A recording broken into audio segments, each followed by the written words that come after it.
হরে কৃষ্ণ। এসে গেলাম রুদ্রদ্বীপে, যেখানে মহাপ্রভু সন্ন্যাস গ্রহণ করার জন্য থেকে তিনি সাঁতার কেটে ওপারে পার হয়েছিলেন। আমরা সেই নিদয়া ঘাটে এখন যাব, দর্শন হবে ওখানে। হরে কৃষ্ণ। তো এসে গেলাম নির্দয়া, যেখানে মহাপ্রভু বিষ্ণুপ্রিয়া দেবীকে ত্যাগ করে তিনি সন্ন্যাসের উদ্দেশ্যে যে ঘাট দিয়ে তিনি যাচ্ছিলেন, সেই নির্দয়া ঘাটে এখন আমরা অবস্থান আছি, দর্শন হচ্ছে।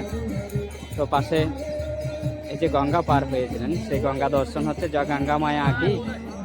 তো গঙ্গা পার হয়ে তিনি সন্ন্যাসের উদ্দেশ্যে এই পথে যাত্রা করেছিলেন। তো মহাপ্রভু যখন বিষ্ণুপ্রিয়াকে ত্যাগ করে যখন সন্ন্যাস গ্রহণের উদ্দেশ্যে এই পথে যাত্রা করেছিলেন, সেই ঘাটে এখন আমরা আছি। এবং সচিমাতা কাতর হয়ে যখন নিমাই নিমাই নিমাই বলে চিৎকার করছিলেন, আমরা সেই গ্রামে প্রবেশ করব। শ্রী চৈতন্য মহাপ্রভু যে সন্ন্যাস গ্রহণ করবেন, তিনি সেটা পূর্বেই ইঙ্গিত দিয়েছেন। আমরা দেখতে পাই মদদ্রম দ্বীপে যখন রামচন্দ্র এবং সীতা মাইয়া যখন এসেছিলেন, তখন রামচন্দ্র সীতা মায়াকে বলছিল যে আমি গৌর হয়ে আসব এবং সন্ন্যাস গ্রহণ করব।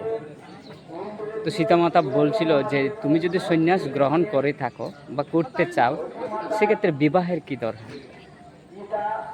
তো স্বাভাবিকভাবে মহিলারা বা স্ত্রীরা যেভাবে পতির কাছে সেটা উপস্থাপন করে থাকেন, তিনি সেভাবে উপস্থাপন করেছিলেন। তিনি 24 বছর বয়সে সন্ন্যাস গ্রহণ করেন এবং তার পত্নীকে ত্যাগ করে তিনি সন্ন্যাস গ্রহণের জন্য ধাবিত হয়েছিলেন।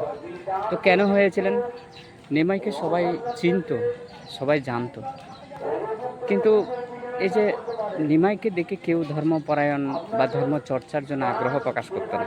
তো মহাপ্রভু চিন্তা করছেন যে না, যদি সন্ন্যাসী না হয়, তাহলে কেউ তাকে সম্মান বা তার প্রতি কেউ আকৃষ্ট হবে না এবং তার কথা কেউ শুনবে না। সেজন্য মহাপ্রভু চিন্তা করলেন যে সন্ন্যাস আমার খুব নেওয়া প্রয়োজন। তো নিত্যানন্দ প্রভু শুনে খুব মনে কষ্ট পেয়েছিলেন যে মহাপ্রভু সন্ন্যাসের জন্য চিন্তা করছে।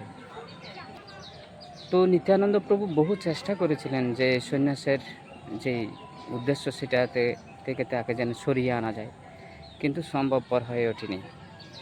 তো এক প্রান্তে সচিমাতা যখন শুনতে পেলেন তিনি সন্ন্যাস গ্রহণ করেছেন,